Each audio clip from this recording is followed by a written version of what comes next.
Cada vez mais mulheres procuram escolas de tiro para aprender a atirar. Nosso entrevistado de hoje é Tony Eduardo, dono do Clube de Tiro Ponto 38. Daqui a pouquinho aqui no Clube do Champanhe. Não saia daí. Clube do Champanhe.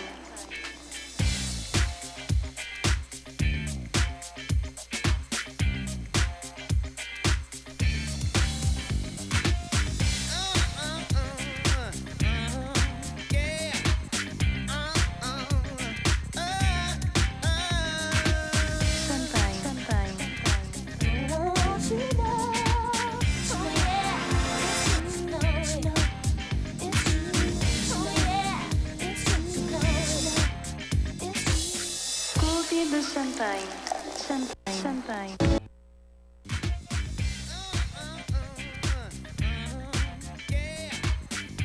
Ô, Tony, com que idade você começou a brincar, ou melhor, a atirar, aprendeu a atirar? Aconteceu naturalmente na minha família. Eu e meu irmão fazemos parte da quinta geração da nossa família envolvida com isso, com o esporte do tiro, atividade do tiro, né? Descendemos de militares aí gloriosos da história, né, do Brasil, de Portugal, e o meu pai, delegado de polícia, naturalmente colocou a gente muito cedo. Esportivamente foi com 11 anos de idade. Teu pai foi delegado aqui em Florianópolis? Foi, meu pai foi delegado aqui, né? Ele, quando se aposentou, apesar de ter envolvimento com a polícia até recentemente, onde ele era professor da Academia de Polícia, por exemplo, mas ele se aposentou já tem 20 anos, que foi a data de fundação da escola. Mas tu também trabalha na polícia ou tu é apenas o dono do clube? Não, eu trabalho exclusivamente no clube, né? E oferecemos serviço, né? Prestamos serviço para a segurança pública, treinamos também policiais aqui no Brasil e, felizmente, somos reconhecidos muito fora também. Ah, mas eu fiquei curiosa sobre a idade com que você começou, né? A atirar mesmo. Com 11 anos, é isso? Você fazia o quê? Competição com teu irmão? Com 11 anos... Cuidando, era assim? Na verdade, isso talvez até antes. Com 11 anos, eu digo que eu comecei oficialmente competindo nas etapas, na época do campeonato estadual aqui de tiro. E competi com bastante afinco até perto de 20 anos, até cerca de 19, 20 anos. Foi quando eu comecei a morar fora também, aí diminuiu um pouco essa... Mas você não quis levar isso também como esporte, que tem, né? Competições de tiro. Exatamente. Essas competições são da modalidade tiro prático, que a gente chama, né? E competi muito tempo, né? Felizmente, tive algumas boas conquistas na época e tive uma boa... Representei bem, eu acho, na época ali. Eu quero saber quem é que atira melhor. Não, agora, fiquei curiosa, porque o teu irmão também atira e o teu pai. Qual dos três que atira melhor? A mãe, aquela... Olha, minha mãe atira muito bem. Também? Muito bem. Na verdade, quem se dedicou mais ao lado esportivo fui eu. O meu irmão bem menos, né? E o meu pai até hoje tem envolvimento com o tiro esportivo. Meu pai ainda é um competidor de tiro esportivo até hoje. Né? Como é que funciona o clube? Bom, o clube ele é o único no estado aberto ao público, então a pessoa comum pode vir até a gente e conhecer esse universo bastante cativante e curioso, que é o universo das armas de fogo e do esporte do tiro.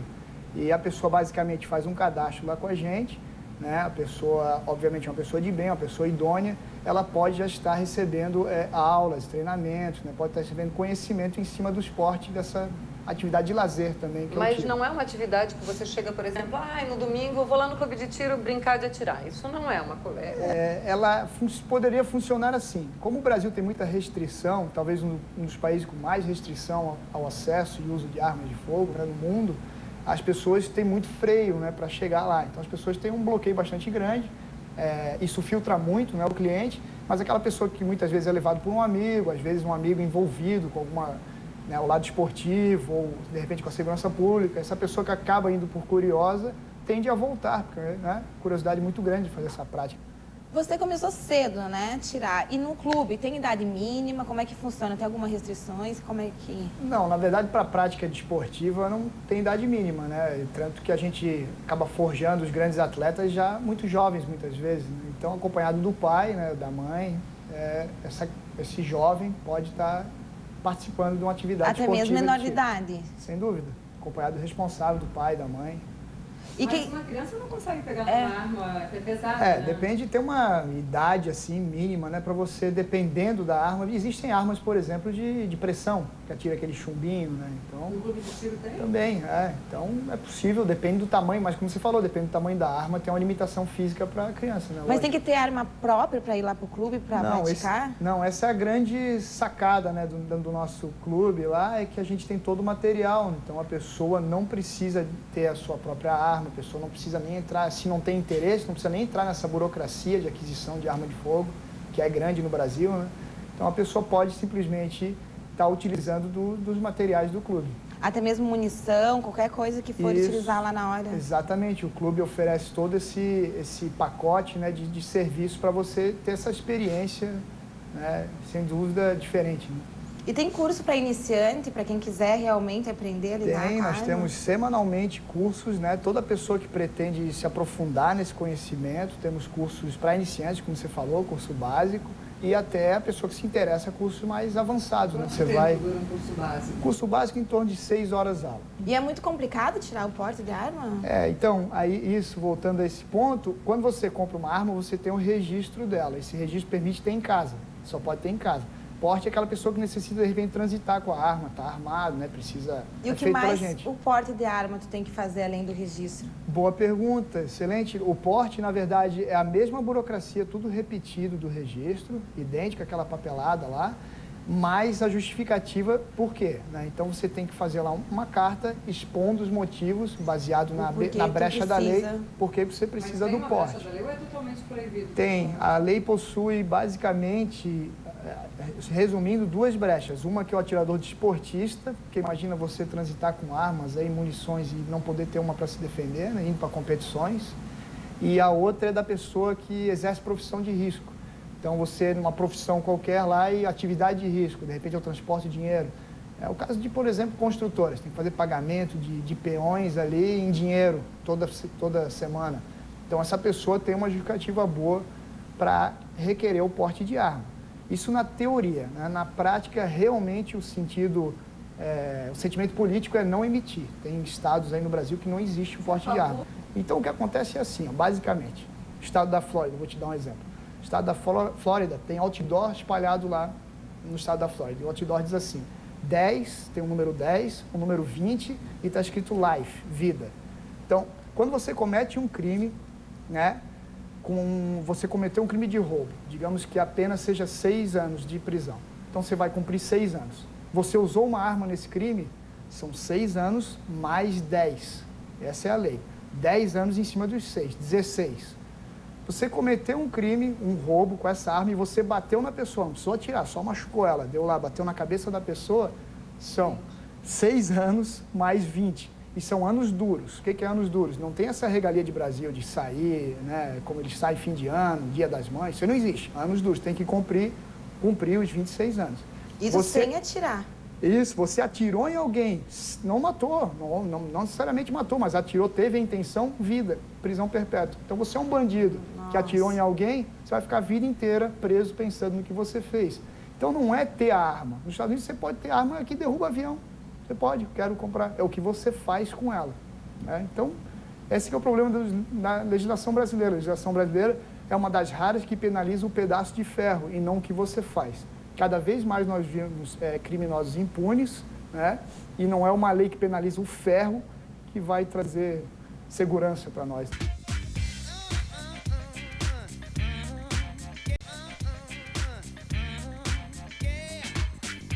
Puxa, Tony, então você deve ser bom mesmo, né? A pessoa vai dar aula na China. Você deu aula ou melhor, foi instrutor do Exército Americano também? Sim, a gente deu aula, o Exército Americano, ele tem um sistema de luta chamado Combatives, que é baseado, olha só que alegria pra gente, né, no jiu-jitsu brasileiro, nesse método brasileiro de luta. E através dessa abertura, eu tive essa alegria de poder também dividir meus conhecimentos com armas de fogo, né, que desde a infância eu estou envolvido também. Isso me abriu porta para muita coisa, muitos lugares, tanto nos Estados Unidos, né, recentemente, ano passado, eu estive lá com a Polícia de Los Angeles, estive, né, em alguns lugares Mas também. você nunca foi policial aqui no Brasil, né? Nunca fui.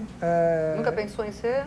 ou não? Pensei muito, minha infância inteira, eu queria seguir a carreira do meu pai, né? Queria muito. E tinha um exemplo em casa, né? Tinha, mas o meu pai foi um cara muito idealista, um cara que acredita muito, né, nos direitos das pessoas, do povo, né? Um cara zero político, e acabou que ele teve muitas frustrações, então passou isso para mim. Então, acabei indo para outro caminho que eu acho que eu posso contribuir bem mais do que fazendo parte lá dentro do sistema. E aprender a atirar é um curso caro ou não? Não, pela dificuldade, né, pela atipicidade da atividade que não é, eu não considero caro, né? O curso vai te custar em torno de R$300, um curso básico, né? E você recebe todo o material necessário, como a gente falou anteriormente, né? Você não precisa nem adquirir arma, nem nunca ter, se não quiser ter, o clube fornece todo isso. Mas eu tenho uma curiosidade, quanto custa uma arma? Eu sei que depende do calibre dela, enfim, tem várias coisas, mas uma .38, por exemplo. Depende, como você acabou de falar, das características, mas ela pode começar a custar em torno de R$1.400 até, isso aí, armas comuns até em torno de R$4.000. Né? Mas onde se compra arma no Brasil? É difícil, não são muitas opções, né? Lá no clube a gente até tem um serviço aí, facilitador disso, mas realmente não é muito comum. Não é quem entra nesse ramo, entra normalmente para segurança privada, que é onde dá bastante dinheiro. Esse ramo do cidadão comum no Brasil, como a gente falou, né, são 5 milhões de armas legais na mão do cidadão comum no Brasil. 20 milhões só na mão de mulheres nos Estados Unidos. Então não é um negócio muito rentável no Brasil. Agora, o perigo para quem tem arma em casa é principalmente quando tem criança também, né? Há pouco tempo a gente lembra que houve uma história numa escola, acho que foi em São Paulo, que levou né? para o colégio, né? O menino era filho de militar, se não me engano, pegou a arma do pai. Pois é, naquele caso, inevitável, filho de militar, de policial, né? A arma ele tem que ter. E daí quando acontece um negócio desse, a responsabilidade é totalmente do dono da arma, né? Sim, legal na verdade, acidentes, fatalidades acontecem, independente de o que você imaginar. Só que tem algumas que dão mais apelo de mídia, né? Por exemplo, nos Estados Unidos existe um ranking, né, de óbitos de criança, fatalidades com crianças horríveis. Vocês sabem o que mais mata criança nos Estados Unidos? Piscina em casa. É disparado o número 1. Então, mas isso não dá notícia, né? A criança morreu na piscina, o que vai dar notícia? Ou levou uma arma para o colégio? Então, na verdade, fatalidades acontecem, infelizmente, e você deve ter uma orientação dentro de casa de manuseio seguro, né? E lógico, a arma é um instrumento que tem que estar sendo guardado com segurança. Tipo, mas não pode deixar num lugar muito fácil por causa dos filhos e também não pode deixar num acesso muito difícil, porque se um dia precisar, tu precisa dela ser prática, né? Perfeito, concordo, perfeito. Por isso... Daí faz o quê? Bota onde? No lustre? Excelente pergunta.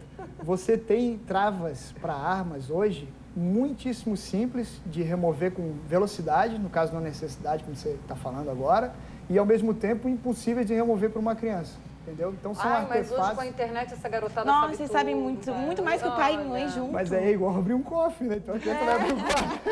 Diz assim, só um minutinho, vou lá pegar minha arma, a gente já conversa. Então a criança prepara esse moleque, ele é bom. Porque hoje a internet é informação tão completa e as crianças estão tão ligadas a isso, tipo, de ler e se informar sobre as coisas que, né? Então, aprofundando mais, então vou um pouco além disso. Nos Estados Unidos existe uma associação chamada NRA, que é a associação basicamente de quem é proprietário ou tem interesse com armas de fogo lá. E já foi a associação maior número de membros do mundo. Hoje não é tanto, porque os Estados Unidos gostam muito de armas, a gente sabe como é que é. E essa associação tem uma série de normativas, de cartilhas, educando as pessoas a fazer um uso seguro de armas. E uma delas é com relação às crianças, como vocês estão perguntando. E o que eles orientam é que você mostre para a criança o que é, para nunca gerar curiosidade. Né? Então, mostrar, ó, isso aqui a mamãe tem uma arma, é assim, assado. E daí, sempre que talvez vê... até fica a criança que é vidrada, não fica? Sempre que você quiser ver alguma coisa, pede para a mamãe. O que a gente jamais deve fazer com uma criança, jamais, é gerar curiosidade. Esconder, fingir que aquilo não existe, e quando ela achar, ela vai querer mexer, é natural, né? Então, você mostrar, né, instruir como é que funciona e, quando possível, quando tiver idade, levar, inclusive, para atirar. Mas, às vezes, não é melhor a criança nem saber que existe essa arma dentro de casa? Não se recomenda isso, porque ela vai gerar curiosidade. E se ela for uma criança muito pequena, o próprio mecanismo da arma ela não consegue acionar. É pesado. Pela força que tem que pesado. fazer. Se ela for uma criança, assim, essa preocupação que tu está tendo, eu acho que é de criança pequena, 5, 6, 7, 8 anos. essas crianças não conseguem acionar o mecanismo. A criança um pouquinho mais velha que isso deve instruir, inclusive, na oportunidade que tiver, levar para conhecer como é que é. Ô, Tony, o clube de tiro não tem só aulas de tiro, também tem de defesa pessoal, né? Isso. De luta, enfim. Isso. É uma coisa curiosa. Sempre existiu esse programa dentro da nossa escola. Os programas de defesa pessoal desarmados. Tinha o programa, os níveis, né, de programas para os dois sexos, né, homens e mulheres, e tinha os específicos de mulheres. Por que específico? Porque a mulher tem características que, às vezes, numa situação de agressão, não aconteceriam com o homem. Cabelo comprido, mais comum em mulheres. Tipo, o cara puxar o cabelo? Puxar cabelo. E aí, como é que a mulher deve reagir nesse caso? Tem a técnica para isso, né? A gente pode... O que você faria se o homem tivesse puxar o Ah, eu cabelo? dava um chute no pinto dele, eu acho. Vou fazer o uma quê? técnica, Antônio. Não tenho o que fazer pra competir força com homem. Excelente colocação. Então, o que acontece? Muito bom. Então, o que acontece é assim. Toda vez que você baseia a técnica de defesa pessoal em força física e habilidades atléticas, você está mentindo para essa pessoa. Ela acabou de falar, não tem como eu competir força com homem. Concordo, tem razão. Mesmo que ela saiba a técnica, etc., não vai ser na força. Então, as técnicas que nós ensinamos, elas são simples, eficientes e servem para você se livrar daquela situação. Essa é uma delas? Essa é uma delas. Não serve para você Tudo brigar. bem, Nath. Você se cuide que vocês me incomodam. E são baseadas nas alavancas, né? O que aconteceu é que isso sempre existiu na nossa escola, mas ocorreu um boom muito maior agora pelo todo esse interesse maior, inclusive das mulheres, de estarem se protegendo. Aliás, tem um curso agora, final do mês. Agora. Vai ter um curso agora. Dia 20? Dia 29, isso. E procura muito grande, porque as mulheres, elas, como eu falei, são mais determinadas, mais decididas do que o homem, isso é fato. Então, se elas querem se defender, como é o perfil da mulher de hoje, ela quer estar protegida. Elas estão procurando muito mais. Então, mulheres que quiserem aprender a se defender, procurem o Clube de Tiro Ponto 38, que fica em São José, é isso? Isso, que é em São José. O telefone? 3241-3820 e o site que tem todas as informações, o clube38.com.br. Então, fica a dica, gente. Vamos fazer um brinde, Tony. Opa. E eu vou, eu tô louca pra aprender a tirar, viu? Quero ver. A Nath vai também, Nath. Vamos.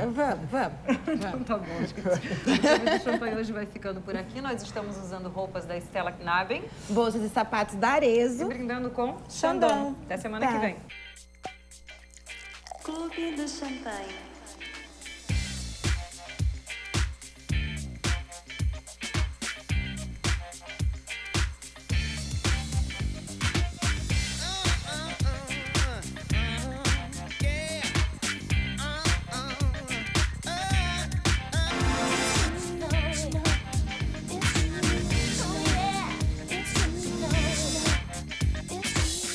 Clube de Champanhe. Champanhe.